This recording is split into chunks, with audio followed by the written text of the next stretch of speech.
같이 우리가 하나님 말씀 함께 보시겠습니다. 오늘 우리가 받을 하나님 말씀은 누가복음 12장입니다. 누가복음 12장 35절부터 40절까지 말씀입니다. 누가복음 12장 35절부터 40절까지 말씀, 우리 한 절씩 교독하고 마지막 절은 함께 읽습니다. 허리에 띠를 띠고 등불을 켜고 서 있으라. 그 주인이 혼인 집에서 돌아와 문을 두드리면 곧 열어주려고 기다리는 사람과 같이 되라. 주인이 와서 깨어 있는 것을 보면 그 종들은 복이 있으리로다. 내가 진실로 너희에게 이르노니 주인이 띠를 띠고 그 종들을 자리에 앉히고 나와 수종하리라. 주인이 혹 이경이나 혹 삼경에 이르러서도 종들은 이같이 하는 것을 보면 그 종들은 복이 있으리로다. 너희도 아는 바니 집주인이 만일 도적이 어느 때에 이를 줄 알았더면 그 집을 뚫지 못하게 하였으리라. 이러므로 너희도 예비하고 있으라. 생각지 않은 때에 인자가 오리라 하시니라. 아멘. 아멘. 우리 다 같이 말씀 들고 함께 선포합니다. 시작. 주의 말씀은 내 발의 등이요 내 길의 빛이 되십니다. 주여 말씀하옵소서. 주의 종이 듣겠나이다. 아멘. 아멘. 오늘은 누가복음 12장 35절에서 40절 말씀으로 다시 오실 주님을 예비하라라는 제목으로 함께 말씀을 나눠보길 원합니다.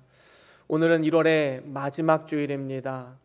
지난 한 달간을 돌아볼 때에 참 시간이 빠르다라는 것을 느끼게 됩니다.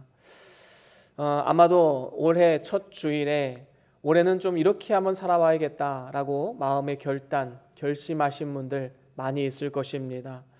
이제 한 달이 지났는데 어떤 마음이 드십니까? 혹시 후회하는 마음, 안타까운 마음, 그런 마음이 있진 않으십니까?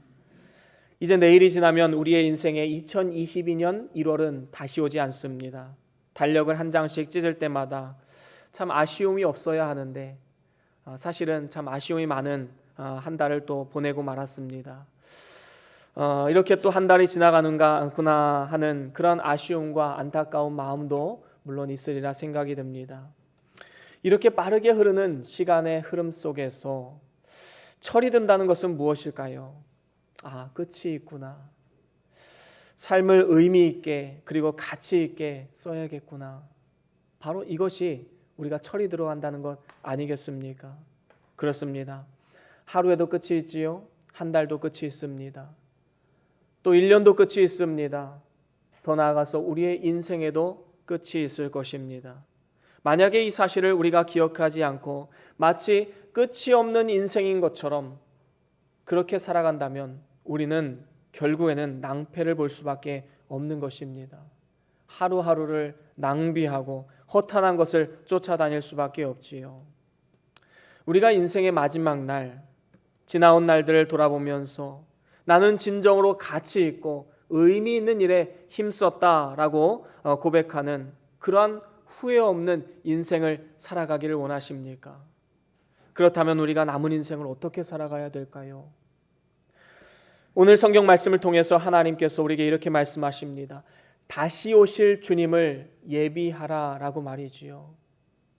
다시 오실 주님, 우리 주님은 다시 오시겠다 약속하셨습니다. 그렇기 때문에 그 주님의 재림을 바라보며 오늘을 살아가는 삶, 얼마나 복된 인생입니까?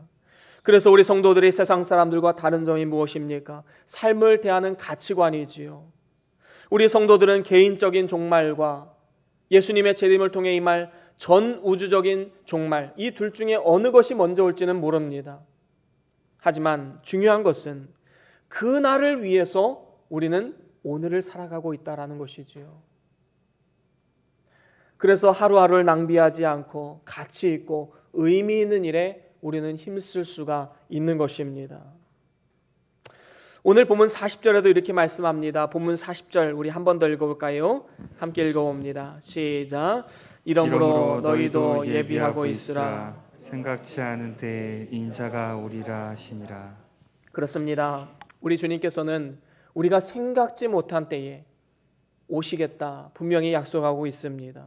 그래서 늘 예비하고 있어야 된다라는 것이지요. 그렇습니다.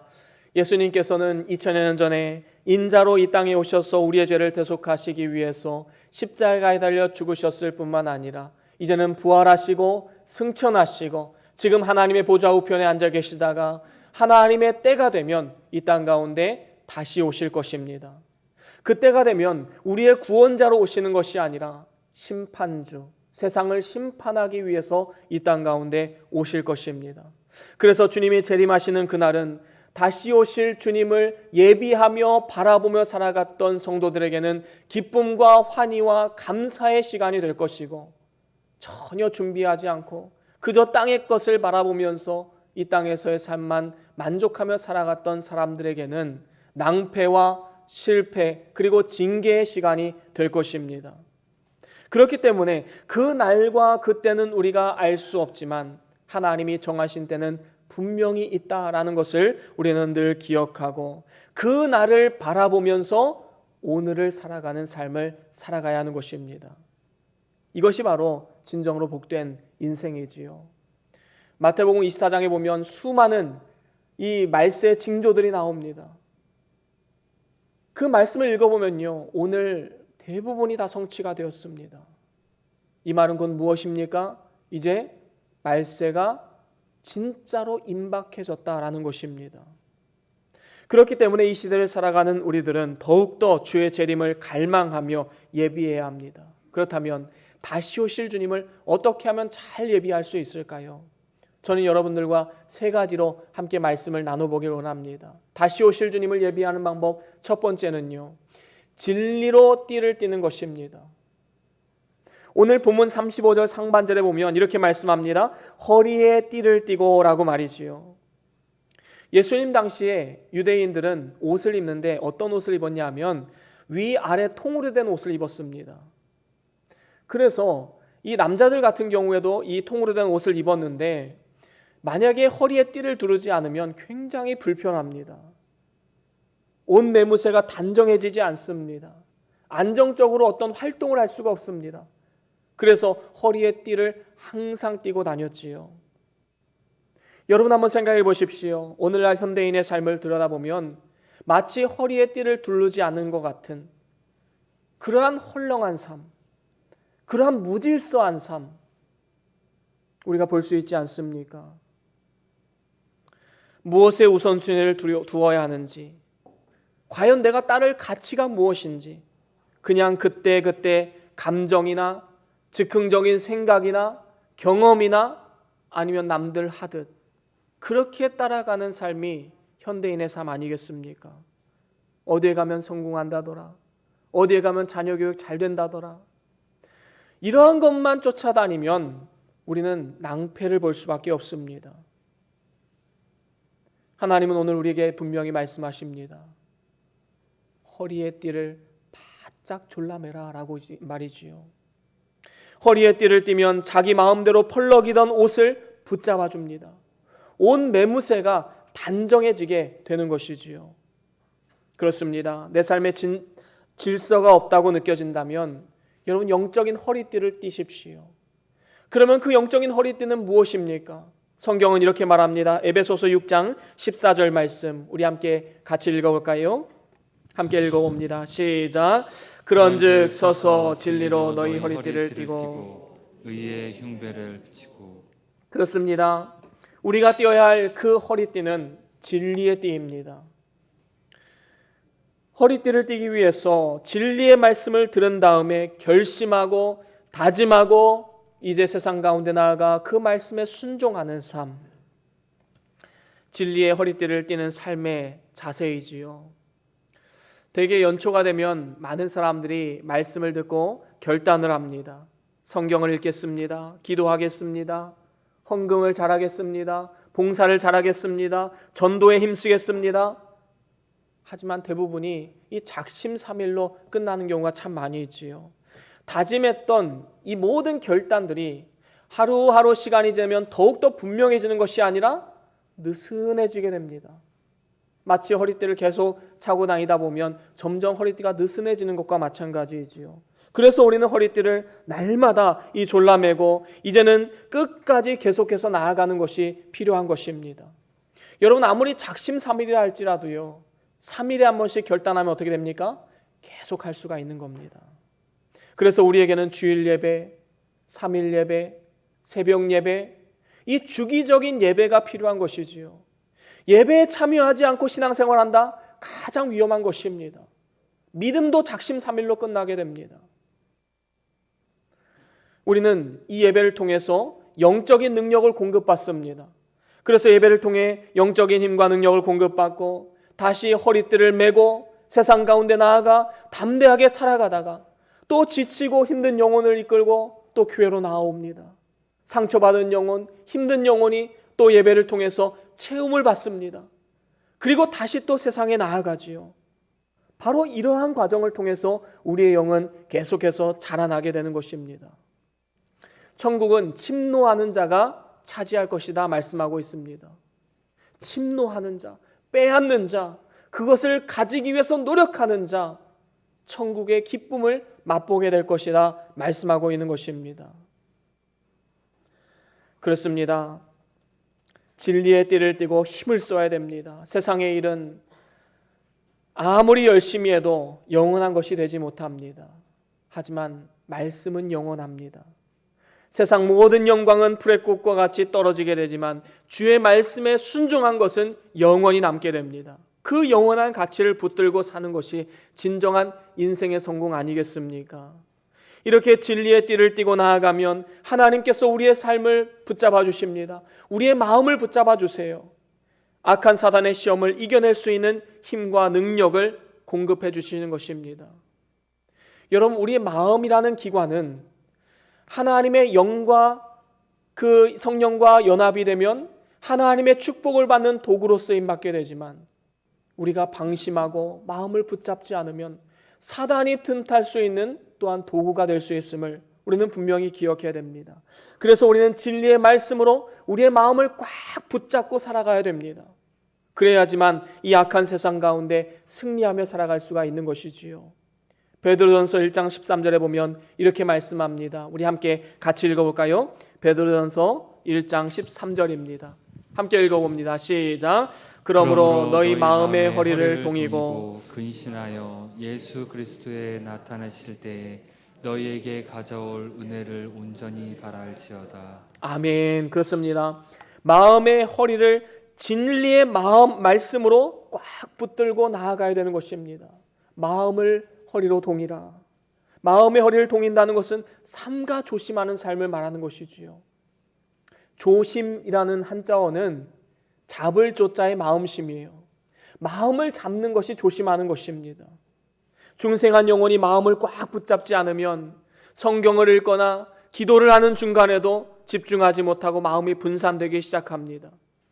그리고 그 방심한 마음을 통해서 사단은 들어오게 되고 역사하게 되는 것입니다. 그렇기 때문에 우리는 방심한 마음이 아니라 항상 조심하는 마음, 그 마음을 다잡고 주의 진리를 붙잡고 믿음으로 나아가야 되는 것입니다. 기드온의 300용사가 미디안의 대군을 이길 수 있었던 원동력이 무엇입니까? 그들의 힘과 능력에 있습니까? 그들의 수요가 많음에 있습니까? 그렇지 않습니다.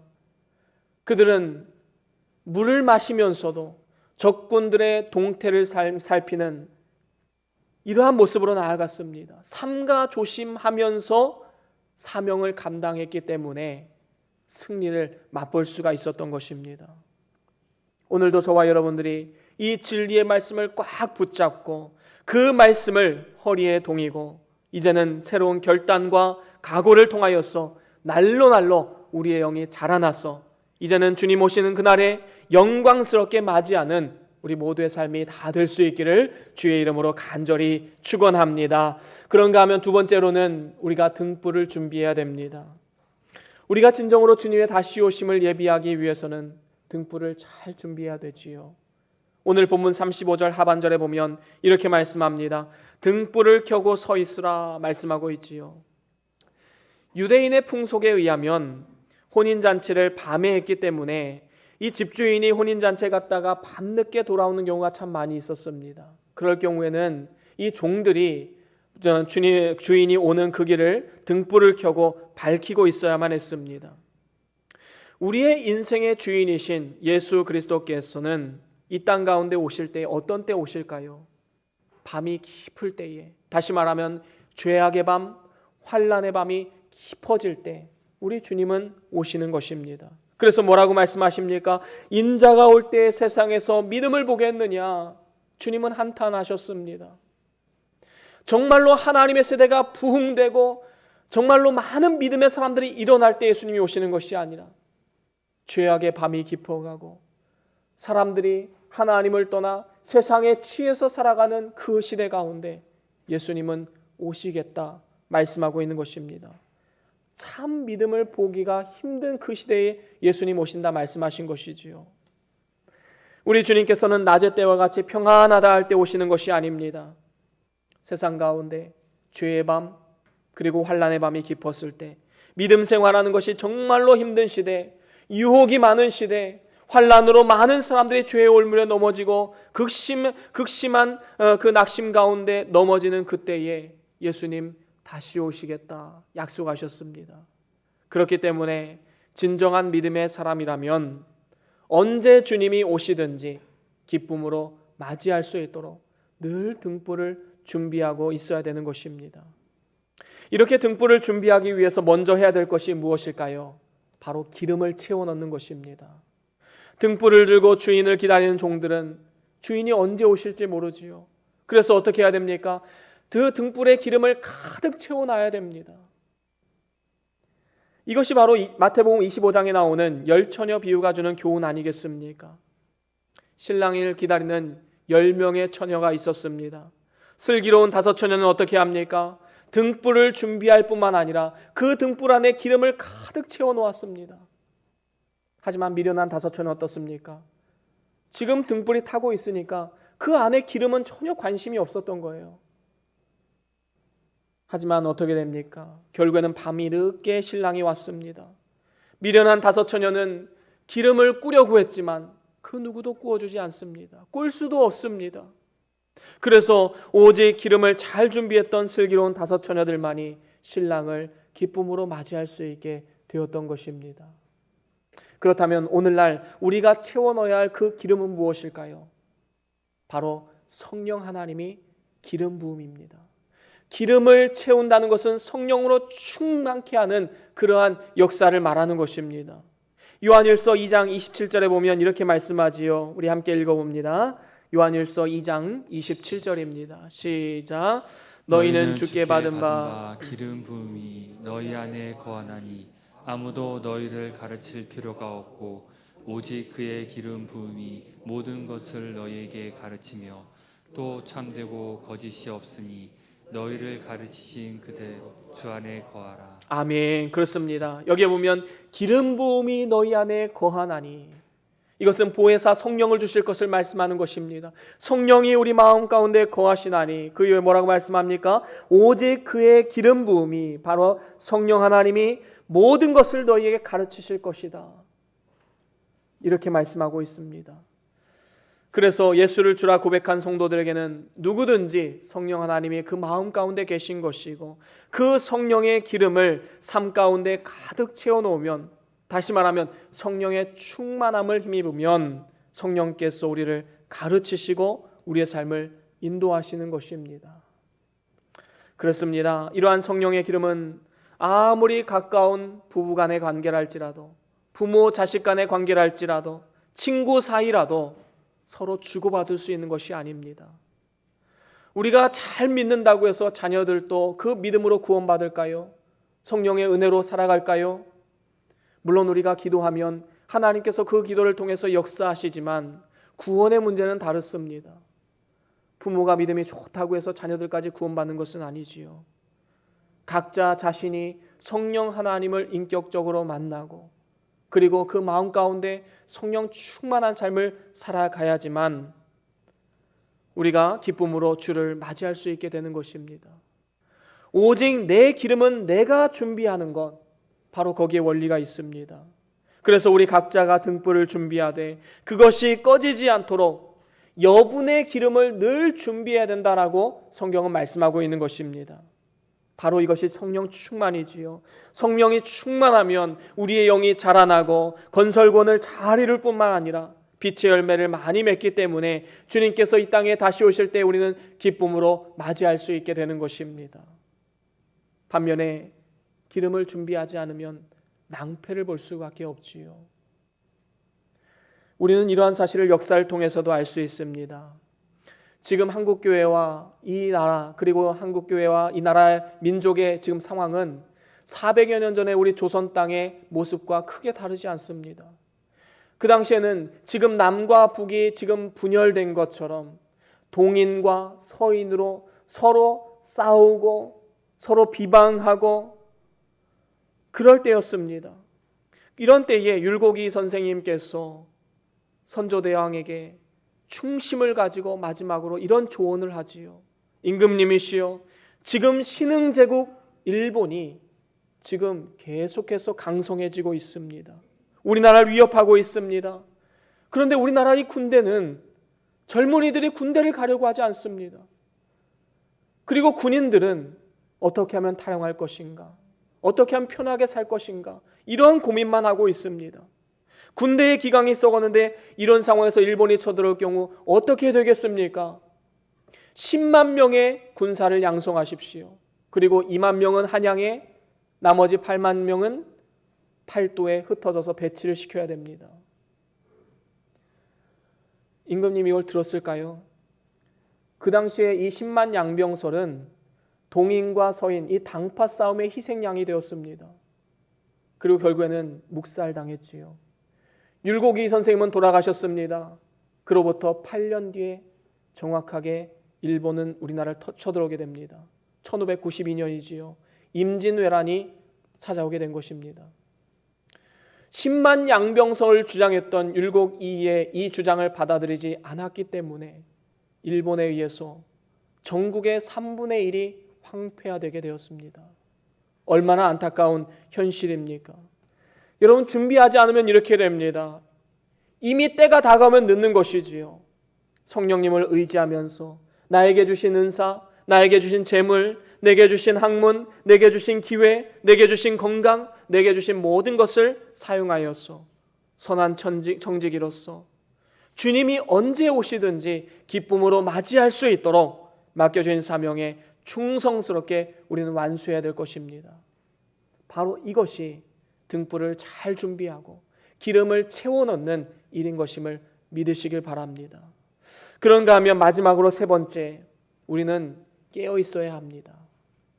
오늘 본문 36절에 보면 이렇게 말씀합니다. 본문 36절 우리 한 번 더 같이 읽어보겠습니다. 시작. 너희는 마치 그 주인이 혼인집에서 돌아와 문을 두드리면 곧 열어주려고 기다리는 사람과 같이 되라. 아멘. 그렇습니다. 밤늦도록 깨어 주인을 기다리던 종들은 주인의 발자국 소리 그리고 문을 두드리는 소리가 날 때에 기쁘고 반가운 마음으로 주인을 영접할 것입니다. 하지만 주인의 그 명령을 무시하고 졸며 잠자던 종들은 주인의 책망을 듣게 될 것이지요. 우리가 시험도 그렇지 않습니까? 학생들이 시험을 잘 준비하면 기쁨으로 시험을 맞이할 수 있지요. 시험이 빨리 왔으면 좋겠다 생각합니다. 시험을 준비하지 않으면 어떻게 하죠? 마음에 조급함이 생깁니다. 그리고 시험이 조금 더 미뤄졌으면 이런 생각이 들기 마련이지요. 여러분, 정말로 준비를 잘하는 사람은 늘 깨어있는 사람입니다. 깨어있다라는 말의 뜻은 무엇이지요? 모든 생각과 가치관이 거기에 집중되어 있음을 말하는 것입니다. 그 사람을 우리는 깨어있다 말하지요. 그래서 우리 그리스도인들이 깨어있다라는 것은 장차 오실 주님을 예비하며 그 날을 오늘 준비하는 그 사람이 바로 깨어있는 사람입니다. 모든 인생의 종말과 또 주님의 재림에 우리의 인생의 목적이 맞춰져 있는 사람을 말하는 것이지요. 여러분, 아기 엄마를 한번 생각해 보세요. 아기 엄마들은요, 아기에게 모든 정신이 집중되어 있습니다. 늘 깨어 있지요. 설거지하면서도 혹시 내 아기가 뭔가 위험한 물건을 삼키지는 않을까 늘 걱정하는 마음으로 항상 돌봅니다. 기저귀를 갈면서도 이 똥의 색깔과 점도를 통해서 혹시 우리 아이가 아프진 않은가, 아이의 건강을 살피게 되지요. 뿐만 아닙니다. 아이가 울면 엄마는 그 울음소리에서 얘가 배가 고파서 그런지, 그리고 뭐가 아파서 그런지 이것을 구분해내는 이러한 능력이 있습니다.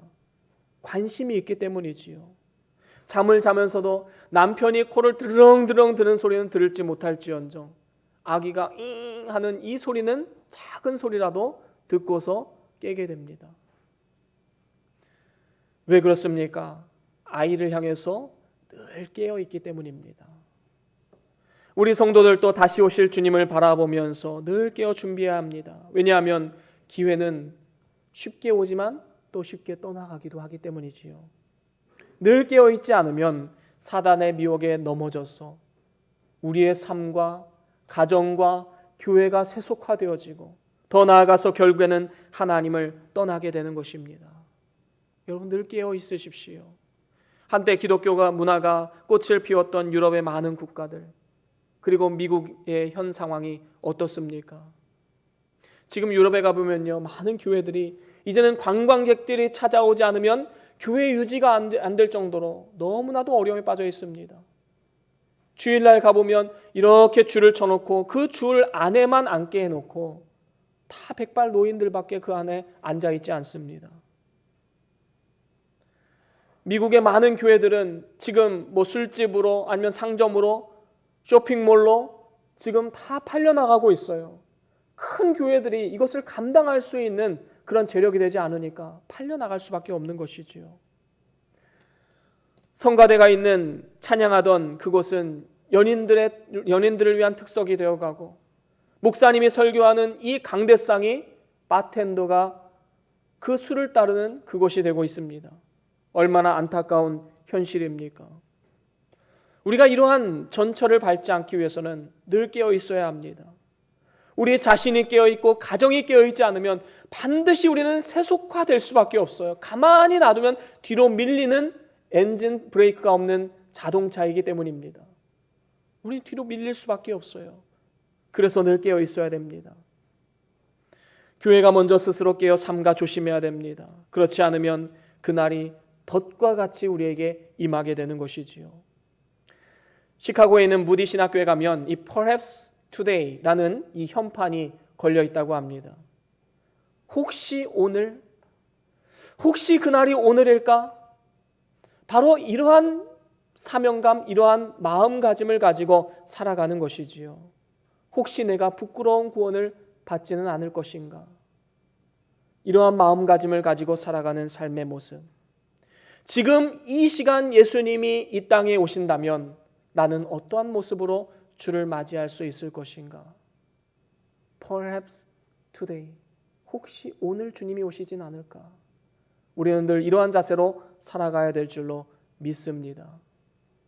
로마서 13장 11절에 보면 이렇게 말씀합니다. 우리 같이 한번 읽어볼까요? 로마서 13장 11절입니다. 12절까지 쭉 같이 읽어보겠습니다. 시작.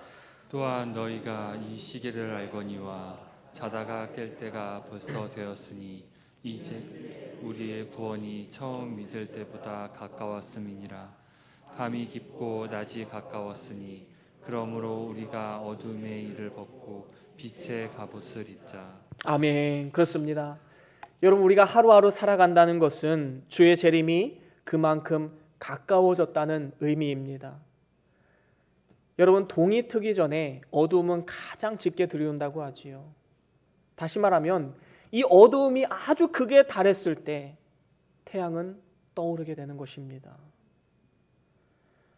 밤이 깊었다라는 것은 그만큼 낮이 가까운 것이기 때문에 우리는 이제 어두움의 일을 벗고 깨어 기도하며 빛의 갑옷을 입고 나아가야 되는 것입니다.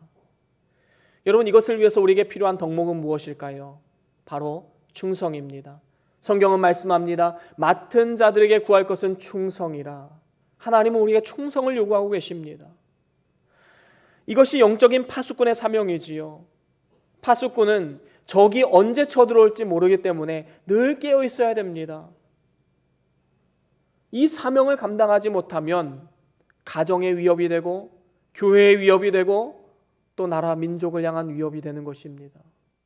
한 사람이 깨어 기도함을 통하여서 하나님이 그 가정에 복을 주시고 은혜를 내려주시는 그 원리를 우리는 절대로 잊어서는 안 되는 것입니다. 우리 모두에게는 각자의 주어진 사명이 있습니다. 가정에 주신 사명, 교회에 주신 사명, 그리고 이 사회 가운데 주신 사명이 있습니다. 이 모든 일에 깨어 있어서 자기의 역할에 충성을 다하고 각각 자기의 짐을 지고 이 세상 가운데 나아갈 때 하나님은 반드시 역사하시는 것입니다. 반면에 자신의 위치를 망각하고 자기 생각대로 자기 마음대로 이 땅을 살아가게 되면, 다시 말하면 충성을 다하지 않으면 주님 오시는 그날에 부끄러운 구원을 받을 수밖에 없는 것입니다. 그렇습니다. 오늘 우리가 함께 나눈 말씀, 다시 오실 주님을 예비하기 위해서 진리의 띠로 허리를 동이십시오.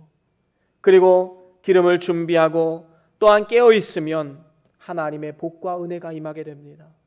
어떠한 축복이 임하게 될까요?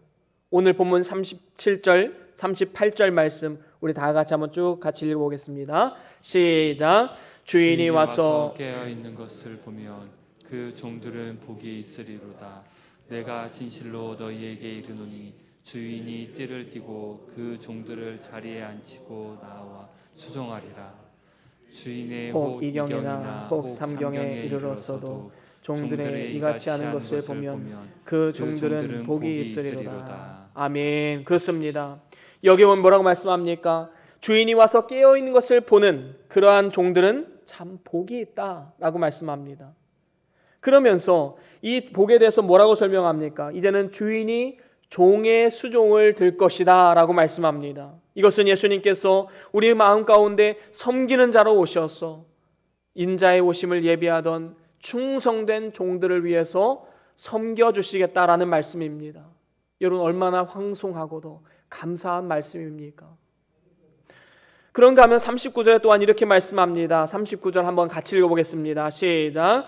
너희도 아는 바니 도적이 어느 때에 이룰 줄 알았다면 그 집을 뚫지 못하게 하였으리라. 그렇습니다. 만약에 도적이 어느 때에 임할 줄 알았다면 그 집을 뚫지 못하게 했을 것이라 말씀하고 있습니다. 그만큼 예비하고 준비하면 절대로 손해볼 일은 없다라는 것이지요. 손해를 안 보는 것에서 끝납니까? 오히려 더 나아가서 하나님이 예비하신 모든 영광과 상급과 면류관을 받아 누릴 수 있게 되는 것입니다. 바로 충성된 하나님의 사명자들에게 주시는 축복인 것입니다. 이제 말씀을 마무리합니다. 여러분, 오늘날은 100세 시대라 말합니다. 그래서 참 준비해야 될 것이 많이 있지요. 우리 학생들은 시험 준비 열심히 해야 됩니다. 청년들은 취업 준비, 결혼 준비 참 열심히 해야 되지요. 시시때때로 여행을 가게 되면 여행 준비도 잘 해야 됩니다. 그래서 많은 것을 보고 깨달을 수 있게 되는 것이지요. 또한 마지막으로 노후 준비도 잘 해야 됩니다. 은퇴 이후의 삶, 내가 어떻게 살아갈 것인가, 그것을 계획하는 삶을 살아가지요. 참 지혜로운 사람입니다. 그럼 우리 믿는 사람들은 여기서 끝날까요? 절대로 그렇지 않습니다. 우리는 죽음 이후에 내세를 준비하는 삶, 우리는 한 단계 더 나아가야 합니다. 세상에서는 이 100세 시대를 어떻게 하면 잘 준비할 것인가 고민하면서 살아가면서 내세는 준비하지 않는다? 얼마나 어리석은 인생입니까? 영생을 바라보며 사는 사람은 주어진 하루하루를 낭비하지 않습니다. 그날을 준비하면서 오늘을 살아가기 때문에 하루하루를 소중하게 여기지요. 그리고 의미 있고 가치 있는 일에 사용하게 되는 것입니다. 저와 여러분들이 다시 오실 주님을 잘 예비하기 위해서 진리로 허리에 띠를 띠고 등불을 준비할 뿐만 아니라 늘 깨어 기도함을 통하여서 인생의 종말이 찾아올 때에, 그리고 더 나아가서 주의 재림으로 전 우주적인 종말이 찾아올 때에 기쁨으로 주를 맞이하고 하나님이 예비하신 모든 축복과 은혜와 상급과 영광을 받아 누리는 축복의 삶이 다 될 수 있기를 주의 이름으로 간절히 축원합니다. 우리 다 같이 오늘 받은 말씀 기억하시면서 우리 찬송 한 장 불렀으면 좋겠습니다. 주님 다시 오실 때까지라는 찬양인데요, 우리 함께 가사를 생각하시면서 함께 불러봤으면 합니다. 함께 찬양하겠습니다.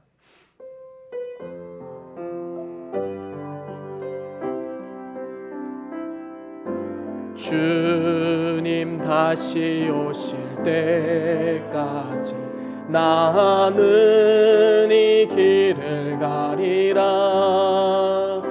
좁은 문 좁은 길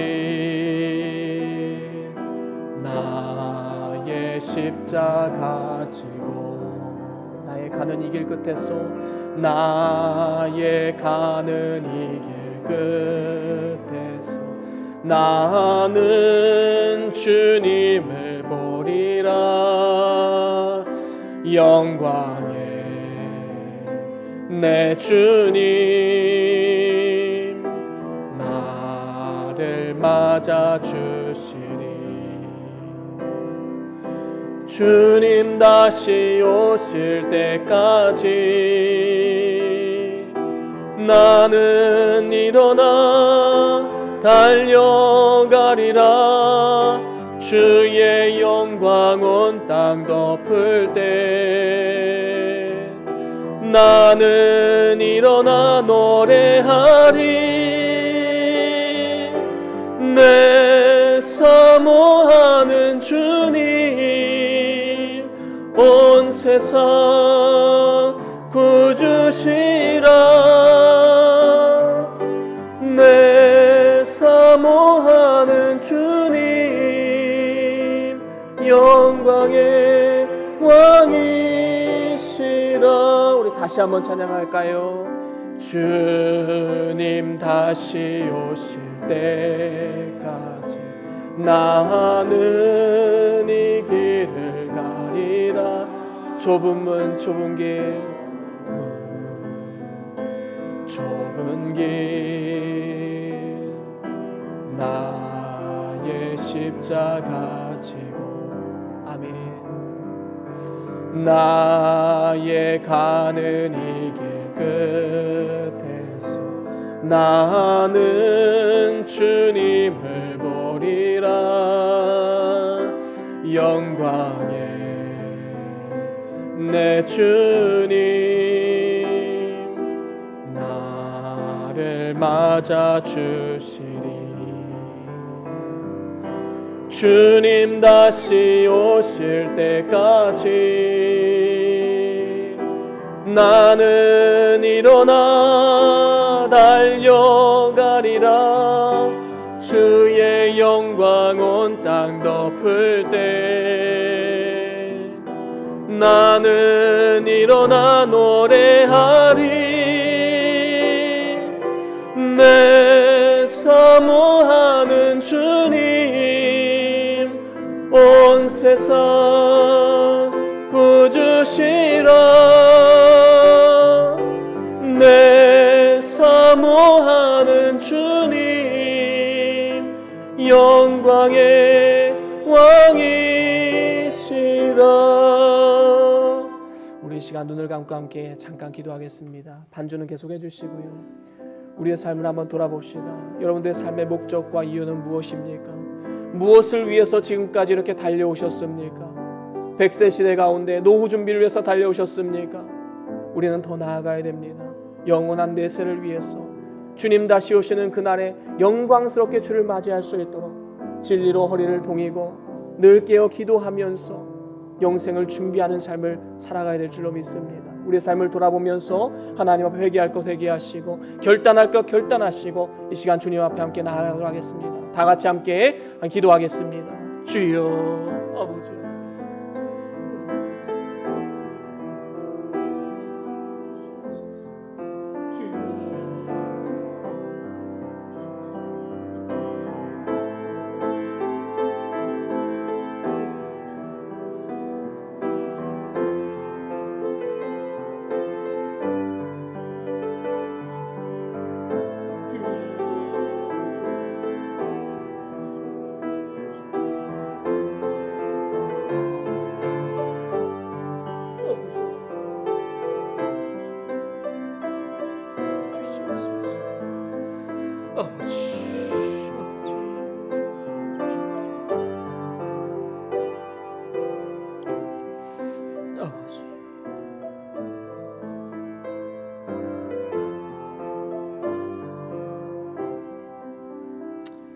존귀하신 하나님 아버지, 오늘도 말씀을 통해 우리에게 깨닫는 은혜를 허락하여 주심을 참으로 감사합니다. 우리가 100세 시대를 맞이하였어 이제는 노후 준비만 신경 쓰는 것이 아니라 영원한 하나님 나라를 바라보면서 영생을 예비하는 축복의 삶이 다 되어질 수 있기를 간절히 원하옵나이다. 이를 위해서 진리로 허리에 띠를 띠고 등불을 잘 준비할 뿐만 아니라 늘 깨어있음을 통하여서 주님 다시 오시는 그날의 기쁨으로 맞이하는 우리 모두의 삶이 다 될 수 있도록 은혜 위에 은혜를 더하여 주시옵소서. 모든 것 주님께 감사드리오며 우리 주 예수 그리스도의 이름으로 간절히 기도드리옵나이다. 아멘.